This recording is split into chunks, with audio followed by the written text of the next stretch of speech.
اعوذ باللہ من الشیطان الرجیم بسم اللہ الرحمن الرحیم یا ایہا الذین آمنوا اتقوا اللہ وکونوا مع الصادقین وقال اللہ تعالی فی مقام آخر کل نفس ذائقۃ الموت وانما توفون اجورکم یوم القیامہ فمن زحزح عن النار وادخل الجنۃ فقد فاز وما الحیاۃ الدنیا الا متاع الغرور۔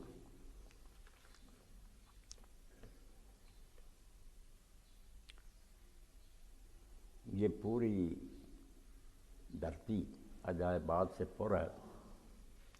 آدم علیہ السلام سے لے کر اب تک اس پر بے شمار نیرنگیاں اور عجائب واقع ہو چکے ہیں، مگر سب سے زیادہ عجیب بات جو ہر لمحہ ہو رہی ہے اور جس کو ہم بھولے ہوئے ہیں وہ ہے جس کو امیر المومنین علی بن طالب رضی اللہ تعالیٰ نے بیان فرمایا، عجبت الی الجنۃ نام طالب، کہ جنت کے بارے میں حیران ہوں کہ جنت کو ڈھونڈنے والے، جنت کی امید رکھنے والے سوئے پڑے۔ جنت جیسی چیز اور لوگ سوئے پڑے، اس کے لیے کوئی محنت نہیں کرتے۔ حالانکہ انسان کی جبلت اور اس کا خمیر یہ ہے کہ جس شے میں اس کو نفع کی توقع اور امید ہو اس کے لیے یہ دوڑ دھوپ کرتا، بڑی محنت کرتا ہے، کوشش کرتا، نہ بھی وہ امید پوری ہو محنت ضرور کرتا، رزق ہو، عہدہ ہو، جن چیزوں میں سمجھتا کہ نفع ہے، جلب منفعت انسان کی جبلت ہے کہ نفع والی چیز کو حاصل کرنے کے لیے دوڑے۔ اب وہ شاید جس سے زیادہ نفع والی کوئی چیز ہے نہیں، جنت، جس کی تعریف ہی یہ ہے کہ لہم ما یشاءون فیہا، اس میں چلے جائیں گے تو ہر وہ شے ملے گی جس کو لوگ چاہیں گے، اس سے بڑا بھی نفع کو سکتا۔ مگر فرماتے ہیں علی رضی اللہ تعالیٰ کہ میں حیران ہوں کہ جنت جیسی چیز اور اس کے ڈھونڈے والے سوئے ہوئے۔ واجبت من النار نام حاربہ، اور دوزخ کے بارے میں حیران ہوں کہ وہ مصائب کا گھر ہے، انتہا درجے کی تکلیفیں اور مشقتیں ابدی اور دائمی، اس سے جنہیں بھاگنا چاہیے تھا وہ بھی لمبی تان کر سوئے ہوئے۔ یعنی انسانوں کی اس غفلت کا شکوہ اللہ نے کیا، رسول نے کیا، صلحاء امت نے کیا کہ جس شے کے لیے انسان کو دن رات ایک کر دینا چاہیے تھا کہ نقصان والی چیز سے میں بچ جاؤں اور نفع والی چیز حاصل کر لوں، اس کے بارے میں غفلت انتہا درجے کی، توجہ ہی کوئی نہیں۔ حالانکہ دنیا میں ہر شے کو ہم جھٹلا سکتے ہیں، اس دنیا میں ایسے کمبخت بھی موجود ہیں جو یہ بھی نہیں مانتے کہ دنیا کا کوئی بنانے والا، خالق کائنات کے وجود کے منکر ہیں، اللہ تعالیٰ کی ہستی کا انکار کرتے ہیں۔ مگر ایک بات اتنی یقینی اور اتنی درست ہے کہ عربی زبان میں اللہ تعالیٰ نے قرآن پاک میں اس کا نام یقین رکھ دیا، حتیٰ اتانا الیقین، حتیٰ یاتیکل یقین۔ اللہ فرماتا موت یقین ہے، ہر شے میں شبہ کر سکتے ہو کہ ہے یا نہیں ہے، مگر موت میں شک نہیں تم کر سکتے۔ گر سلیمان زمان بھی ہو گیا تو بھی ہے سلطان آخر موت ہے۔ اگر تم وقت کے سلیمان بھی بن جاؤ، جنات، ہوا اور سارے پرندے تمہارے ماتحت ہوئے، موت آئے، موت سے بچاؤ نہیں، یہ یقینی بات ہے، اس حقیقت کو تم جھٹلا نہیں سکتے۔ اس لیے یہ دنیا تماشے کی چیز نہیں ہے کہ تم دیکھتے رہو اور بس مگر رہو، کوئی آیا اور گیا، جگہ دل لگانے کی دنیا نہیں ہے، یہ عبرت کی جا ہے، تماشا نہیں۔ یہ کوئی تماشا نہیں ہمارے سامنے دن رات ہو رہا کہ لوگ آ رہے ہیں اور کسی کی چارپائیاں اٹھا کر قبرستان کو لوگ جا رہا ہے، یہ عبرت کا سوال ہے۔ دیکھنے والے کو آنکھیں کھولنی چاہیے کہ کیا ہونے والا ہے۔ تو اللہ رب العالمین نے دوسری آیت جو میں نے پڑھی سورہ آل عمران کی، اس میں یہی آگاہی دی، اعلان کیا ڈنکے کی چوٹ جگہ جگہ ہے، مگر یہاں بہت واضح فرمایا کل نفس ذائقۃ الموت، سن لو ہر جان نے موت کا مزہ چکھنا۔ تم جس قسم کی سرگرمیوں میں مشغول رہو، موت تمہارا پیچھا کر رہی ہے اور ایک تو تمہیں دبوچ لے گی، موت سے تم بچ نہیں سکتے۔ اب قصہ اس پر بھی ختم نہیں ہو جاتا کہ مر جاؤ گے اور تمہاری دلچسپیاں ختم ہو جائیں گی، اتنا ہی نہیں معاملہ، بلکہ جو اس دنیا میں تم بو رہے ہو اس فصل کو کاٹنا پڑے گا۔ اگر یہاں تم پھول بو رہے ہو یہی پلے پڑیں گے، اور اگر کانٹے بو رہے ہو یہ تمہیں چبھیں گے، اور تمہیں اس کا ذائقہ چکھنا ہوگا۔ انما توفون اجورکم یوم القیامہ، مرنے کے بعد قیامت کے دن تمہیں تمہاری پوری مزدوریاں، تمہارا پورا بدلہ دے دیا جائے گا۔ رائی برابر کمی نہیں ہوگی، نیکی کی ہوگی تو نیکی کا بھی پورا انعام ملے گا۔ ایک دانہ تم نے خدا کی راہ میں دیا نا، اور ایک ٹکا دیا تو وہ بھی اور پہاڑ جتنا بن کر تمہاری میزان میں آ جائے گا، اجر ضائع نہیں ہوگا۔ تم شاید بھول جاؤ اس نیکی کو، مگر اللہ کے دفتر میں وہ محفوظ ہے، اللہ کے ریکارڈ میں لکھی ہوئی ہے، تمہیں پورا انعام ملے گا۔ اور جو گناہ اور برائیاں کر کے تم بھول گئے، تمہیں یاد بھی نہ رہا کہ میں نے زندگی میں یہ کلنک کے ٹیکے جو ہے اپنے ماتھے پر لگایا، مگر اللہ نے تو ریکارڈ میں لکھی ہے، یہ امام مبین، وہ اللہ کے دفتر میں لکھے ہوئے ہیں، اور وہ سارے نکال کر تمہارے سامنے کر دیے جائیں گے، اور اس وقت بھاگنے کی کوئی گنجائش نہیں ہوگی۔ یوم تبلی السرائر، تمہارے چھپے ہوئے راز ننگے کر دیے جائیں گے۔ تو ساری عمر تم نے کسی کو نہیں نہ بتایا، وہ ساری دنیا دیکھ رہی ہوگی، فلم چل رہی ہوگی، کوئی زنا کر رہا ہوگا، چوری کر رہا ہوگا، کوئی ملاوٹ کر رہا ہوگا، جھوٹ بول رہا ہوگا، ساری چیزیں لوگوں کے سامنے آ جائیں گی۔ فما لہ من قوۃ ولا ناصر، نہ خود اس مجرم میں طاقت ہوگی کہ یہ کوئی مقابلہ کر سکے، اور نہ کوئی حمایتی آئے گا، کوئی مددگار نہیں ملے گا۔ اس وقت کی فکر کرو۔ فرمایا مرنا ہے، ہر شے سے تم انکار کی ہو سکتے ہو، مگر موت کا انکار نہیں کر سکتے۔ آئے گی، یہ دنیا چھوڑنی پڑے گی ایک دن۔ جو گردی شاہ ترکستان، تھوڑا سد کسر و بستان، خواجہ قطب الدین بختیار کاکی رحمۃ اللہ علیہ فرماتے ہیں، جو گردی شاہ ترکستان۔ اب ہم امریکہ کا حوالہ دیتے ہیں نا، اس وقت ترکستان کا دیتے تھے۔ ترکستان جو تھا روم، وہ روم نہیں کافروں والا، یہ ہمارا ترکی والا، یہاں کا خلیفہ اور حکمران، ساری دنیا کا حکمران تھا۔ تو کہتے ہیں تو گردی شاہ ترکستان، اگر تو ترکستان کا بھی بادشاہ بن جائے، تورا صد کسر و صد بستان، سینکڑوں تیرے محل ہوں، سینکڑوں باغ ہوں، تو کیا ہوگا؟ ود جائے تو گورستان بتاریکی و تنہائی، آخر تیرا ٹھکانہ ایک تنگ گڑھے میں ہوگا، جہاں تو اکیلا ہی ہوگا، تیرے ساتھ کوئی نہیں ہوگا، نہ کوئی رشتہ دار جائے گا، نہ بیٹے نہ بیوی، کوئی نہیں ہوگا، تو تنہا ہوگا، تنہائی ہوگی، تاریکی ہوگی، اللہ کے فرشتے ہوں گے اور تو ہوگا۔ اور اس وقت جب نامہ اعمال نکال کر تیرے سامنے رکھیں گے، یوقبا روز بن مایت در انصاف بخشاد، نہ بادہ این داد مرا مارا نمی شائی، ڈر اس دن سے کہ جب عدالت ہوگی اور سارے تیرے نامہ اعمال تیرے سامنے کھول لیے جائیں گے، تو کہیں بترس آخر ادا تو کہ یہ آواز نہ آ جائے کہ دفع ہو جا، ہمیں تیرے جیسے بندوں کی ضرورت نہیں۔ یوقبا روز بن مایت در انصاف بخشاد، مبادہ این داد برا مارا من نمی شائی، اللہ کی طرف سے اگر آواز آ گئی کہ اخسؤفیہ، چلے جاؤ جہنم میں، کر لے میرے ساتھ بات بھی نہ کرو، اس لیے پیدا کیا تھا تمہیں کہ کھا پی کر تم نافرمانیاں کرو، جہنم کا ایندھن بنو۔ تو فرمایا مرنا ہے، اور دن قیامت کے پورا بدلہ نیک بد سب لوگوں کو ملے گا، کوئی بچ نہیں سکے گا۔ فمن زحزح عن النار وادخل الجنۃ فقد فاز۔ سارے دین کا خلاصہ، ساری ٹگ و دور بھاگ دوڑ کا نچوڑ کہ انسان کو ساری عمر کوشش کس کی کرنی تھی، فرمایا بس دو ٹارگٹ اگر حاصل ہو گئے، یہ دوزخ سے دور کر دیا گیا، دوزخ سے بچ گیا، جنت میں داخل کر دیا گیا، فقد فاز، تو اس نے سب کچھ پا لیا۔ ہاں، ہر چیز اچیو کر لی، سب کچھ اس کو مل گیا۔ اور اگر یہ نہ دونوں چیزیں ملی، اس سے یہ بھی پتہ چلا کہ بعض شاعر اور صوفی قسم کے لوگ کہتے ہیں ہمیں نہیں جنت چاہیے، ہمیں نہیں جہنم کی کوئی فکر نہیں، ہم تو صرف اللہ کی خاطر بات کرتے ہیں، یہ بھی شیطانی فریب ہے، بالکل نہ۔ ان شاعروں نے ڈھونگ رچا رکھا ہے۔ اللہ رسول نے جگہ جگہ جنت اور دوزخ کے بارے میں فرمایا کہ جنت کا سوال کرو، دوزخ سے پناہ مانگو۔ اللہ کے رسول علیہ السلام دعائیں کرتے، اسألک الجنہ، اے اللہ میں تجھ سے جنت مانگتا ہوں، اعوذ بک من النار، دوزخ سے پناہ مانگتا ہوں۔ ان سے بڑا ولی اللہ کا پیارا کون ہو سکے؟ اور جنت دوزخ اللہ سے الگ ہے، نامراد دو تمہاری عقل کا تصور ہے، یہ دماغ کا ہے، یہ خلل ہے۔ جنت اور دوزخ کوئی الگ چیز نہیں اللہ سے، اللہ راضی ہو گیا، وہی مقام اللہ کی رضا کا جنت۔ اللہ کسی سے ناراض ہو گیا، جس جیل خانے میں بھیجے گا وہ دوزخ۔ اس لیے جو کہتا میں جنت مانگتا ہوں، اللہ سے کوئی اور چیز نہیں مانگتا، یہی چاہتا ہے کہ تو خوش ہو جائے، اپنے قرب میں مجھے مقام عطا کر۔ اگر وہ دوزخ سے ڈر رہا ہے بیچارہ، تو اسی سے کہ تو ناراض نہ ہو جانا اور جیل خانے میں نہ بھیج دینا۔ جنت دوزخ اللہ تعالیٰ کی رضا اور اس کے غضب کے مظہر، راضی ہو گیا جنت، ناراض ہو گیا دوزخ۔ اس لیے ان کو ڈھونڈنا عین دین ہے۔ تو فرمایا کہ جو لوگ اس دن دوزخ سے دور کر دیے گئے اور جنت میں داخل کر دیے گئے انہوں نے سب کچھ پا لیا۔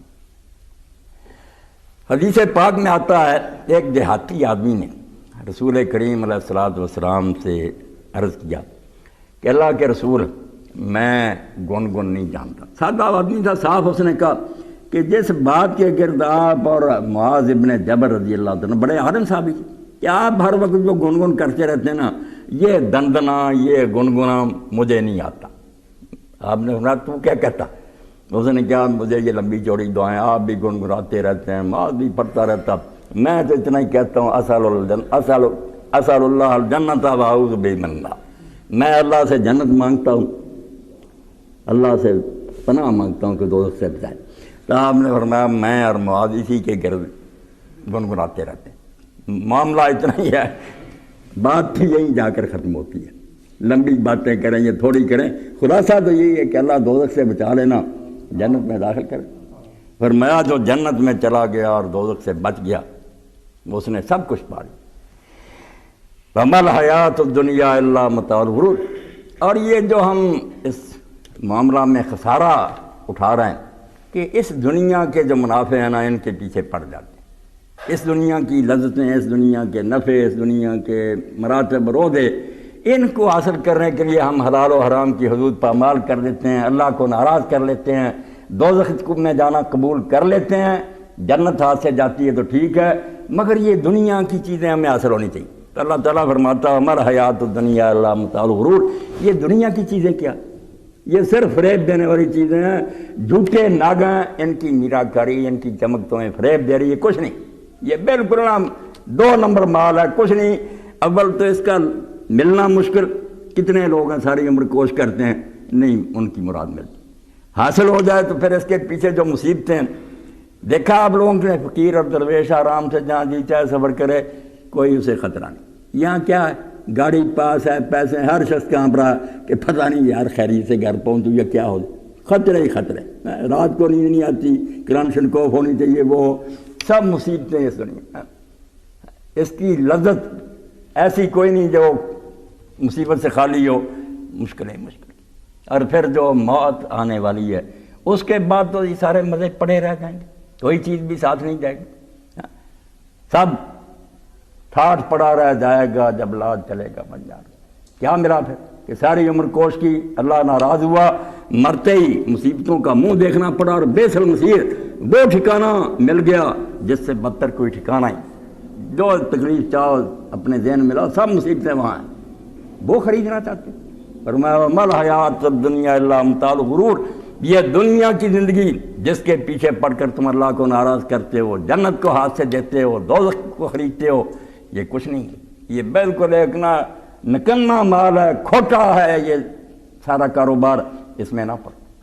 اب اللہ رب العالمین اور اس کے رسول علیہ الصلوۃ والسلام نے اس بارے میں کہ اگر لوگ جنت چاہتے ہیں اور دوزخ سے پناہ چاہتے ہیں تو اس کا بھی کوئی طریقہ کار ہونا چاہیے۔ یہ وہ ہدایت ہے، یہ وہ رہنمائی ہے جو اللہ نے اپنے فضل اور عنایت سے اور اس کے رسول علیہ السلام نے محنت سے ہم تک پہنچائی کہ جب اتنا بڑا معاملہ سامنے ہے، دوزخ جیسی گھاٹی ہے، جنت جیسی اعلیٰ منزل ہے، تو اس کا طریقہ کار کیا ہونا چاہیے؟ اب ہماری بدقسمتی کہ ایسے گروہ مسلمانوں میں پیدا ہو گیا جنہوں نے پھیلا دیا کہ نہیں اللہ خود ہی دے دے گا جس کو جو کچھ دینا، کرنا کرانا کچھ نہیں۔ حالانکہ رسول کریم علیہ الصلوۃ والسلام نے ایک دعا سکھائی اپنی محبوبہ بیوی حضرت ام المؤمنین عائشہ رضی اللہ تعالیٰ عنہا کو، بہت پیاری دعا، اس میں ہی سارا مسئلہ حل کر دیا کہ جنت مفت میں ملتی ہے لوگوں کو اور دوزخ میں خاک مانگ کھا جاتے ہیں لوگ۔ اللہم انی اسألک الجنت وما قرب الیہا من قول و عمل۔ قربان جائیں اللہ کے رسول علیہ السلام کے دعاؤں میں فلسفہ بیان ہو رہا ہے۔ فرمایا ایسا اللہ سے دعا کیا کر کہ اللہ میں تجھ سے جنت مانگتی ہوں اور جنت میں جانے کے لیے مانگتی ہوں کہ وہ سارے عمل اور وہ سارے قول جو جنت کے قریب کرتے ہیں وہ بھی مجھے دے۔ پہلے یہ ہوگا، باتیں بھی جنت والی، کام بھی جنت والے۔ فرمایا جنت مانگتی ہوں اور جو جنت کے وما قرب الیہا من قول و عمل، ہر وہ قول کسی قسم کا ہو اور ہر وہ عمل جو جنت کے قریب کرتا مانگتی ہوں۔ وَأَعُوذُ بِكَ مِنَ النَّارِ وَمَا قَرَّبَ إِلَيْهَا مِنْ قَوْلٍ وَعَمَلٍ، اور دوزخ سے پناہ مانگتی ہوں اور دوزخ سے پناہ اسی طرح ملے گی کہ ہر وہ بات جو زبان سے نکلتی ہے یا کام جو ہم ہاتھ پاؤں سے کرتے ہیں جو دوزخ کی قریب کرتا ہے اس سے مجھے بتا دیا کہ یہ زبان اور یہ ہاتھ پاؤں یہی جنت کو لے جائیں گے، یہی جہنم میں۔ تم نے خود اپنے ہاتھوں سے جو کچھ کرنا یہی تمہارے سامنے جنت دوزخ بن کر آئے گا، اللہ کی طرف سے کچھ نہیں ہوگا۔ اسی لیے کئی نیک لوگ کہتے ہیں کہ جو آدمی جا کر وہاں میوے دیکھتا ہے، وہاں جنت کے محل دیکھتا ہے، نہریں دیکھتا ہے، وہ اس کی اپنی نیکی ہے تو جہاں سے لے کر گیا۔ اور اسی لیے حضرت ابراہیم علیہ السلام کے بارے میں حدیث پاک میں آیا کہ جب رسول کریم علیہ السلام سفر معراج میں واپس لوٹے تو ملاقات ہوئی ابراہیم علیہ السلام سے، تو انہوں نے کہا اپنی امت تک میرا سلام پہنچانا۔ اور علماء کہتے ہیں کہ یہ ہم درود پاک میں پڑھتے ہیں ابراہیم علیہ السلام کا ذکر، شاید اس سلام کا ہی جواب حضور نے سکھایا کہ انہوں نے جو یاد کیا اور کہا کہ میرا سلام امت تک پہنچانا، تو تم بھی درود پاک میں پڑھو کما صلی اللہ تعالیٰ ابراہیم اور کما بارک تعالیٰ ابراہیم۔ تو ساتھ ہی یہ کہا کہ یہ خبر دینا کہ جنت کی زمین بہت زرخیز ہے، بہت عمدہ مٹی ہے، مگر ہے یہ ویران پڑی۔ سمجھنے کی بات کہ یہاں کچھ نہیں ہے، نہ محل ہے، نہ کوئی پودا، کچھ نہیں۔ لوگ خوب اپنے ہاتھ سے پودے لگاتے ہیں، تو پودے حضور نے فرمایا ان میں سے ایک بہت بڑا غراس جو ہے نا پودا وہاں لگانے کا طریقہ، وہ سبحان اللہ والحمدللہ ولا الہ الا اللہ واللہ اکبر پڑھنا، یہ بھی سکھایا کہ یہ ہو۔ ابراہیم علیہ السلام نے کہا اگر پودے چاہتے ہو تو یہ بنے۔ اور اسی لیے شیخ اکبر فرماتے ہیں کہ ایک طرف تو کہتے ہیں ہم لوگ کہ جنت بنی ہوئی، دوسری طرف کے ویران پڑی ہے، تو فرماتے ہیں جنتیں دو ہیں، وَلِمَنْ خَافَ مَقَامَ رَبِّهِ جَنَّتَانِ، جو کوئی اپنے رب سے ڈرتا اس کے لیے دو باغ ہیں، ایک باغ عمل کا ہے کہ جو کرتے ہیں اس کا ملے گا، ایک فضل کا کہ اپنی طرف سے ہماری نیکیوں سے بڑھ کر دے گا، جو اپنی طرف سے دینا وہ تو بنا رکھا، اور جو ہمارے اعمال کا صلہ ملنا ہے وہ ہم کریں گے تو پھر ہی ملے گا۔ اس لیے فرمایا کہ جنت میں جو کچھ تمہیں ملے گا وہ تمہاری اپنی نیکیاں ہوں، اور جہنم میں بھی جو تم دیکھو گے کہیں پیٹ پینے کو ملے گی، کہیں لو بہ رہا ہے، کہیں آگ ہے، یہ بھی سارے اپنے جرائم، اپنے بادامار ہیں جو اس شکل میں متبصر ہو جائیں گے۔ اس دنیا میں چیزیں سچ مچ سامنے آ جائیں گی کہ یہ گندگی تھی جو تم کھا رہے تھے، زنا ایک سڑا ہوا گوشت بن کر آ جائے گا بدبودار، اور بتایا جائے گا کہ اصل میں حقیقت تو اس کی یہی تھی دنیا میں بھی، مگر پردہ پڑا ہوا تو اس وقت تمہیں نظر نہیں آتا تھا کہ حلال چھوڑ کر تم حرام کی طرف جاتے ہو، تو یہ سڑا ہوا بدبودار گوشت وہاں سچ مچ بن جائے۔ تو اللہ رب العالمین فرماتے ہیں کہ جنت چاہتے ہو تو ایسے کام کرو، ایسے اعمال سر انجام دو جس سے جنت ملتی۔ یہ اللہ رسول کی عنایت ہے کہ ہر شے جو دوزخ کو لے جانے والی وہ بھی واضح کر دی، جو جنت کو لے جانے والی باتیں ہیں ان کو بھی کھول کر بیان کر دیا۔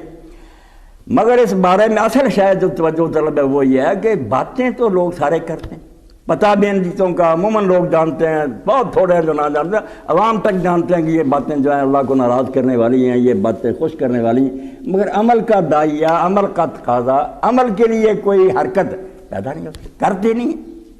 تو اس میں ایک بہت بڑا دخل ماحول کا بھی ہے۔ میں نے جو سورہ توبہ کی آیت پڑھی نا، اب اس کی طرف آتا ہوں کہ جو لوگ اچھے ساتھی نہیں ڈھونڈتے، برے ماحول میں رہتے ہیں، برے لوگوں کے ساتھ میل جوڑ اٹھنا بیٹھنا کھانا پینا رکھتے ہیں، یہ بہت خطرے کی گھٹی ہے، اس سے زیادہ نقصان دہ کوئی شے نہیں۔ اسی لیے اللہ رب العالمین نے سورہ توبہ میں، جس کو توبہ کہتے ہیں، اور صحابہ رضوان اللہ علیہم اجمعین تو کہتے ہیں اس کو فاضحہ کہنا چاہیے۔ توبہ کیا ہے؟ اس میں تو اللہ تعالیٰ نے رسوا کر دیا منافقوں اور کھوٹے مسلمانوں کو، پوری صورت میں ننگا کر دیا کہ اب آخری دور ہے، پیغمبر دنیا سے جانے والا، اب تک تم ٹھیک نہیں ہو، تمہارے کرتوت وہی ہیں، منافقوں کا بیان، کمزور مسلمانوں کا بیان کھول کھول کر سارا آئینے کی طرح سامنے رکھ دیا کہ 23 سال گزر گیا پیغمبر خدا کو تمہاری تربیت کر، اب تک تم نے خامی۔ تو اب جو بات بتائی گئی آخر میں کہ ان خرابیوں میں سے ایک بڑا عامل جس کی وجہ سے لوگ ٹھیک نہیں ہوتے، ان میں یہ بری عادتیں جو ہیں جڑ پکڑ چکی ہیں، توبہ نہیں کرتے، وہ یہ ہے کہ ان کا ماحول درست نہیں، یہ برے لوگوں کے ساتھ اٹھتے بیٹھتے ہیں، اور یہ صحبت جو ہے اس کا انسان کے بگاڑنے اور سنوارنے میں جو دخل ہے اس کا کوئی انکار نہیں کر سکتا۔ دین تو گزارا، ہر عقل مند جانتا ہے کہ بڑے سے بڑا نیک آدمی اگر بدماشوں کے ساتھ بیٹھنا شروع کر دینا، کسی نہ کسی دن یہ بھی متاثر ہو جائے گا، یہ بھی کمزور پڑ جائے گا دین میں، اور ہو سکتا ہے کمزوری کے علاوہ ان کے ساتھ ہی مل جائے، دین چھوٹ ہی جائے ہاتھ سے، اور کمزور سے کمزور عقیدے والا اور جو معمولی قسم کا مسلمان ہے وہ بھی اچھے لوگوں کے ساتھ اٹھ بیٹھ کے رکھے، ان کی مجلسوں میں شریک کو، ان کے درسوں میں جائے، ان کے ساتھ تعلق رکھے، تو اس کی کمزوری جو ہے وہ دور ہو جائے گی انشاءاللہ. وہ کمزور مسلمان بھی نیکی میں بہت آگے نکل جائے گی. اللہ رب العالمین نے اس لیے صحبت کے بارے میں فرمایا آخری صورت میں یا ایھا الذین آمنوا اتقوا اللہ وکونوا مع الصادقین. بہت پیاری آیت, کیا تشریح کریں. فرمایا اے ایمان والو, اگر واقعی تم مومن اللہ رسول کو مانتے ہو اور یہ یقین رکھتے ہو کہ مرنے کے بعد ایک دنیا آنے والی ہے, وہاں جنت بھی ہے اور دوزخ بھی ہے, اور رسول علیہ الصلوۃ والسلام سچے ہیں, جو کہہ رہے ہیں ٹھیک ہے, تو دو چیزوں کی فکر کر لو. اپنے اندر سے یہ خرابیاں دور کرنی ہیں, اپنی اصلاح کرنی ہے, اپنی تربیت چاہتے ہو, ایک اتقوا اللہ, اللہ سے ڈر جاؤ, اور دوسرا وکونوا مع الصادقین, صادق لوگوں کے ساتھ رہا کرو, سچے جو نا نیک, ان کے ساتھ اٹھا بیٹھا کرو. یہ دو شیں ہیں جو بچائیں گی تمہیں, تمہاری حفاظت کے لیے یہ دونوں لازمی ہیں. ان میں سے ایک بھی نہ ہوگی تو کام ہو جائے گا خراب. اور کمال یہ ہے کہ ایک اندر کی چیز ہے, داخل میں حفاظت کا سامان, کہ اندر سے انسان کو شیطانی حملوں سے بچائے, وہ تو اللہ کا خوف ہے. قرآن مجید کی بلاغت کا کون احاطہ کر سکتا ہے؟ اسی لیے تو کہا گیا کہ جنات بھی اور انسان مل کر بھی اس جیسی ایک ایت نہیں لا سکتے. ایمان والو, اندر تو باطن میں تو خوف خدا پیدا کرو, ہر لمحہ یہ یقین اور ایمان ہو کہ اللہ دیکھ رہا ہے اور اللہ کو حساب دینا, یہ اپنے اندر پیدا کرو. اور کئی نیک لوگوں نے اتقوا اللہ کا ترجمہ کیا کہ اللہ کو وقایہ بنا لو, اللہ سے ڈرو نہیں, اللہ کو اپنے لیے پناہ بنا لو. جب گناہ کا خیال آئے یا برے کام کا ارادہ پیدا ہو, فوراً ڈال کے طور پر اللہ کو سامنے کر دو. کیا کرنے لگا, اللہ سامنے کھڑا ہو جائے, اللہ کا خیال آ جائے, تم بچ جاؤ. اللہ کو بطور ڈھال استعمال کرو کہ برائیوں کے مقابلے میں اللہ کا خیال. اور اللہ پاک فرماتا والذین اتقوا اذا مسهم طائف من الشیطان ذکروا فاذا هم مبصرون. جو اللہ سے ڈرنے والے لوگ ہیں, اگر کبھی شیطان انہیں چھو جاتا, انسان کوئی خیال غلط پیدا ہوتا ذہن میں, اسی وقت وہ اللہ کو یاد کرتے ہیں اور ان کی آنکھیں کھل جاتی ہیں. کیا کرنے لگے, اللہ تو دیکھ رہا. اور اللہ کا خیال, اللہ کا خوف, راس الحکمت مخافت اللہ. اللہ کے رسول علیہ السلام فرماتے ہیں ساری حکمت, ساری دانائی کی جڑ کیا ہے, کہ اللہ کا خوف ہے انسان کے ذہن میں. جب یہ بات دل میں بیٹھ جائے کہ محاسبہ ہونا ہے, ایک ایک بات کا جواب اللہ کی عدالت میں دینا ہے, اور محاسب ہوا جس کے بارے میں شیخ الجیلانی رحمۃ اللہ علیہ فرماتے ہیں, شیخ عبد القادر, کہ یاد رکھ اس بازار میں کھوٹا سکہ نہیں چلے گا, وہ سراب باریک بین ہے, اس کو فریب نہیں دے سکتا کہ جعلی سکہ چل گیا. اس سے زیادہ کون پرکھنے والا, وہ تو نیکیوں کی طے کو جانتا کہ کس نیت سے کی ہیں, اس لیے بچ جا, وہاں فریب نہیں چلے گا. فرمایا اتقوا اللہ, اللہ سے ڈر جا. اور اللہ کا ڈر جو ہے اس میں جو تاثیر اور قوت ہے وہ بھی آپ دیکھتے ہیں. امام غزالی رحمۃ اللہ علیہ احیاء علوم الدین میں لکھتے ہیں کہ بغداد کا بازار تھا, بغداد اس وقت دارالسلام تھا, پوری مسلمان دنیا کا دارالحکومت, اور ساری دنیا کی رونقیں وہاں تھیں. بازار میں ایک نامراد نوجوان کسی بچی کو چھیڑ رہا تھا. اب لوگ دیکھ رہے تھے مگر کوئی جرت نہیں کرتا تھا اس کو روکنے کی, سارے ڈرتے تھے, اس کی شرارت کا لوگوں کو علم تھا کہ حرامی ہے. اتنے میں وہاں شہر کے ایک بزرگ, بہت بڑے بزرگ ہوئے ہیں, بشر بن الحارث حافی رحمۃ اللہ علیہ, وہ گزر رہے تھے. انہوں نے لوگوں سے پوچھا کہ یہ کیا ہو رہا. لوگوں نے کہا یہ حرامی بچی کو چھیڑ رہا. اب سارے لوگ جانتے ہیں یہ گنڈا, کوئی جرت نہیں کرتا روکنے کی. آپ اس کے قریب گئے اور اس کے کان میں کچھ کہا, چلے وہ بے ہوش ہو کر گئے. لوگوں نے جا کر اس کے ہاتھ پاؤں مرے, ہوش میں آیا تو اس نے پوچھا کہ یہ آدمی کون تھا. انہوں نے کہا تو نے بشر کا نام سنا؟ اس نے کہا سنا تو ہے کہ شہر میں اللہ کے بہت بڑے ولی ہیں, نیک ہیں. انہوں نے کہا وہی تھے. تو کیا کہا تجھے؟ اس نے کہا کہ میرے کان میں صرف انہوں نے یہی کہا کہ تو کیا کر رہا ہے, تیرا خدا تجھے دیکھ رہا ہے. صرف اتنی بات کہی, دل سے کہی کہ تو کیا کر رہا ہے, تیرا خدا تجھے دیکھ رہا ہے. بے ہوش ہو گیا. اور امام فرماتے ہیں 7 دن بخار میں مبتلا رہ کر مر گیا. بخار ہی نہیں ٹوٹا, اتنا اسے اللہ کا خوف جو نا اس پر طاری ہو گیا کہ 7 دن بخار میں مبتلا رہ کر اس نے کہا. تو اللہ کا خوف, اللہ کہتا ہے ایک تو باطن میں اصلاح پیدا کرو نا. اگر شیطانی حملوں سے بچنا ہے, جنت چاہتے ہو, موت کے بعد دوزخ سے, اس کے لیے کوئی معمولی کوشش درکار ہے. یہاں شیطانی لشکر انگنت ہے, اور وہ صرف وہ جنات کی شکل میں نہیں, انسانوں کی شکل میں. اب تو آپ کے سامنے میڈیا ہے, یہ جو ذرائع ہیں, اور یہ اسکول اور کالج سارے شیطانی اڈے بنے.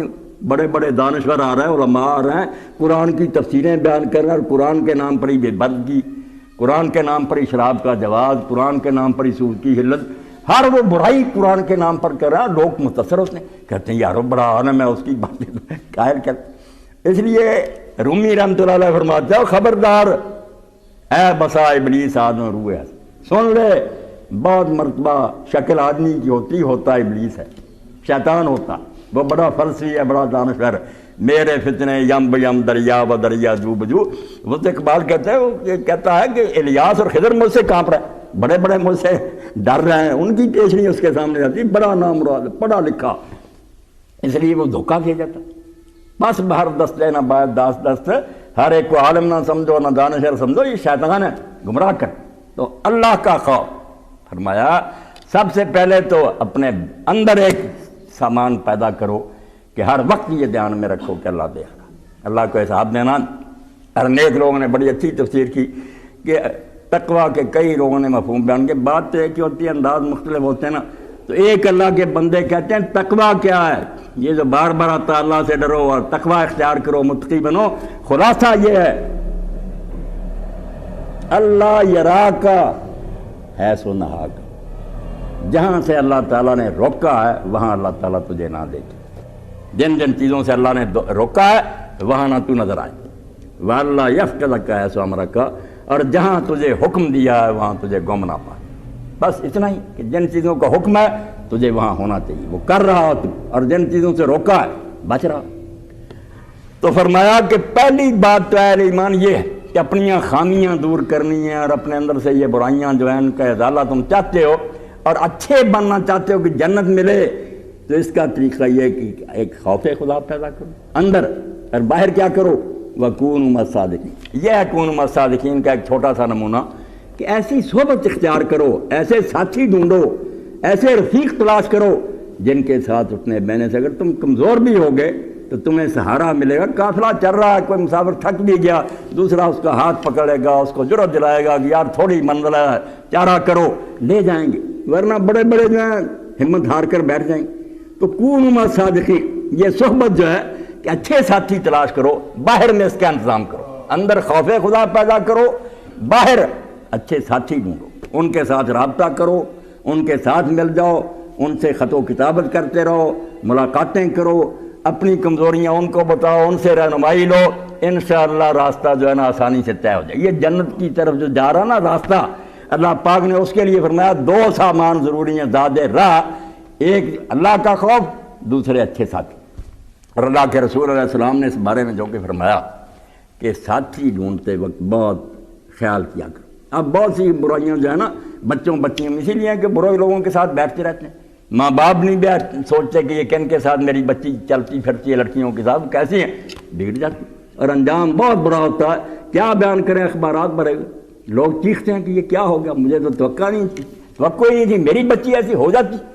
نہیں خیال کیا کہ یہ اللہ کے رسول علیہ السلام فرماتے ہیں المرء علی دین خلیلہ، آدمی جو ہوتا ہے وہ اپنے دوست کے دین پر ہو جاتا ہے، جس کے ساتھ بیٹھتا رہتا تم سمجھے یہ معمولی بات ہے، کسی دن وہی ہو جاؤ گے جس کے ساتھ بیٹھتے فَلْيَنْظُرْ مَنْ يُخَالِلُ.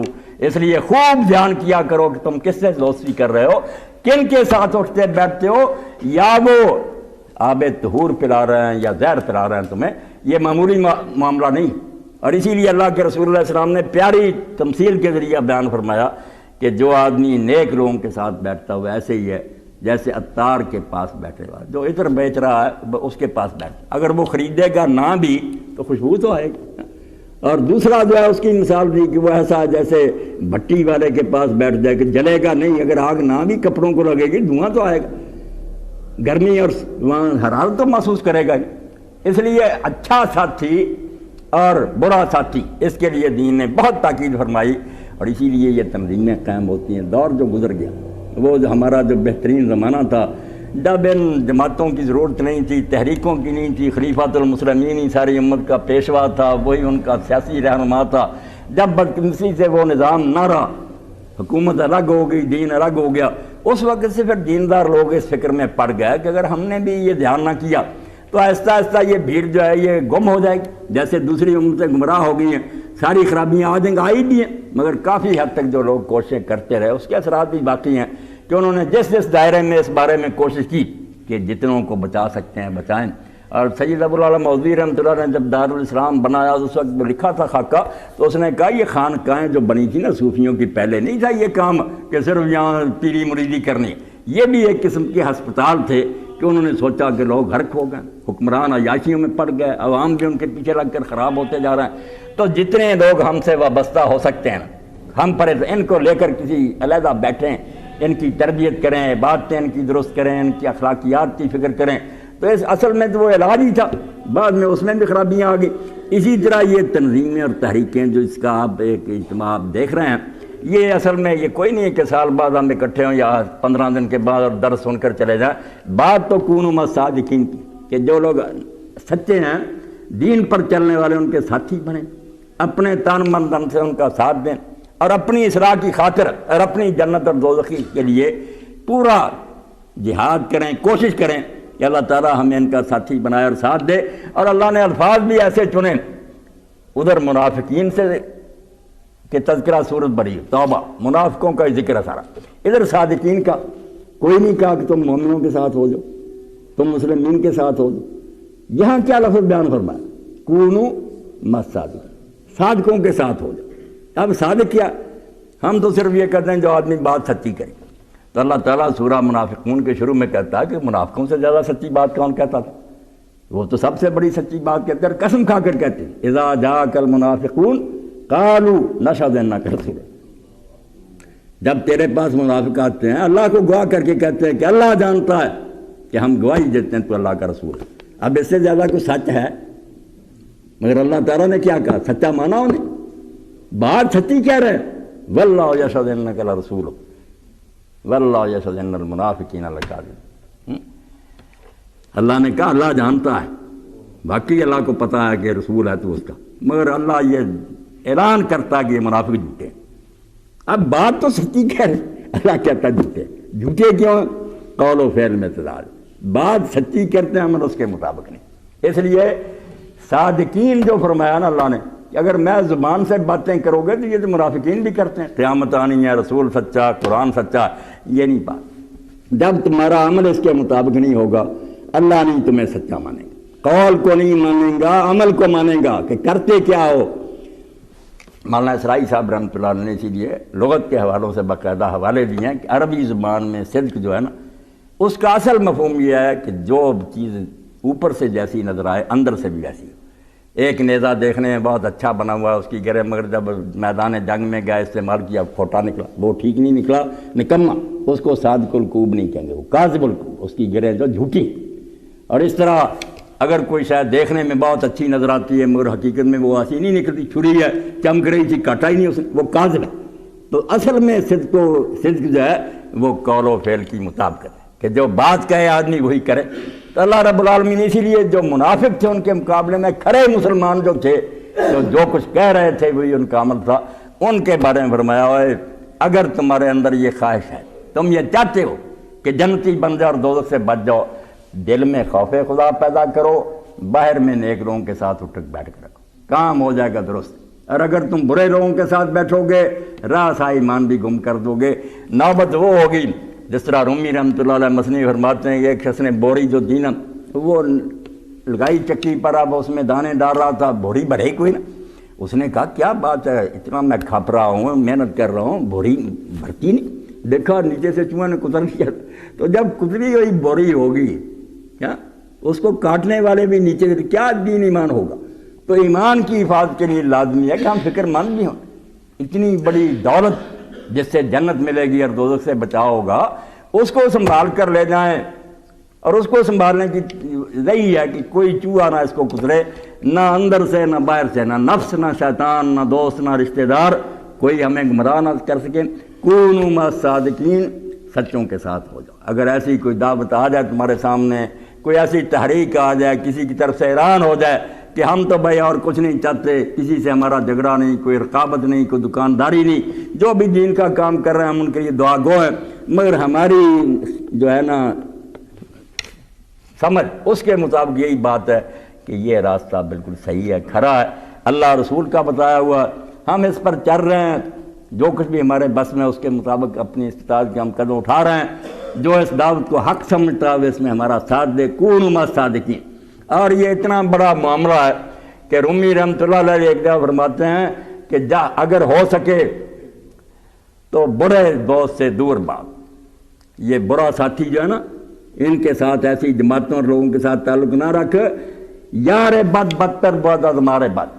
برا سام بھی زہریلا اتنا خطرناک نہیں ہوتا جتنا برا دوست ہوتا، بیڑا غرق ہو جاتا. اب بھی ہم کئی لوگوں کو دیکھتے ہیں وہ بیچارے کہتے ہیں بات تو یار تمہاری حق ہے، مگر ہم نے فلاں کے ساتھ عہد کر لیا، ان کے ساتھ بیعت کر لیا، کیا کریں، لوگ کہیں گے اب چھوڑ دیا. یہ ساری باتیں جو ہے نا غلط، ایسی نہیں ہونی چاہیے. نہ کوئی شرک کی دین میں اجازت ہے، نہ بت پرستی کی. جب آپ سمجھیں یہ راستہ وہ نہیں رہا جس پر ہم چلے، ساتھ چھوڑیں. اور جس کو سمجھتے ہیں کہ یہ دیکھنے میں اللہ رسول کی مرضی کے مطابق چل رہا ہے اس کا ساتھ دیں. تو یہ آج کا اجتماع بھی اسی دعوت کے لیے. اور پچھلے اجتماع میں بات ہوئی تھی، میں نے ماسٹر صاحب سے پوچھا ہے کہ وہ نصب العین اور عقیدہ اور طریقہ کار کے بارے میں دستور کی کاپیاں تقسیم کریں. میں بھی اور سارے ساتھی سوچ رہے ہیں، اور اگلے اجتماع میں انشاءاللہ نا فیصلہ کو اعلان کریں اور تحریک کا ساتھ دیں، اپنے آپ کو ان کے ساتھیوں میں شامل کریں. ہم یہ کیا دیکھیں گے کہ کچھ بننا یا نہیں بننا، یہ بھی کفر کا ایک شعبہ ہے کہ اللہ کا شریک بننے کی کوشش کرے کہ ہم نے یہ کر دکھانا. یہ کوئی نہیں کر سکتا، اللہ کا کوئی شریک نہیں ہوگا، وہی جو اللہ چاہے گا. مگر اللہ صرف یہ دیکھے گا کہ یہ کس گروہ کے ساتھ کھڑے تھے، اس کی قدر ہوگی اللہ کے ہاں. تو اللہ توفیق دے، اللہ تعالیٰ قبول فرمائے ان کی کوششیں، اور ہمیں بھی جرأت اور ہمت دے کہ ہم ان اچھے ساتھیوں کے ساتھ شریک ہو جائیں اور دین کی اس دعوت میں اپنا جو حصہ ہے پوری تنظیم کے ساتھ اس کو سر انجام دیں. قبول کرنے والا اللہ. وآخر دعوانا الحمدللہ رب العالمین وصلی اللہ تعالی علی عبد اللہ ورسولہ خاتم النبیین سیدنا و نبینا محمد و آلہ و اصحابہ.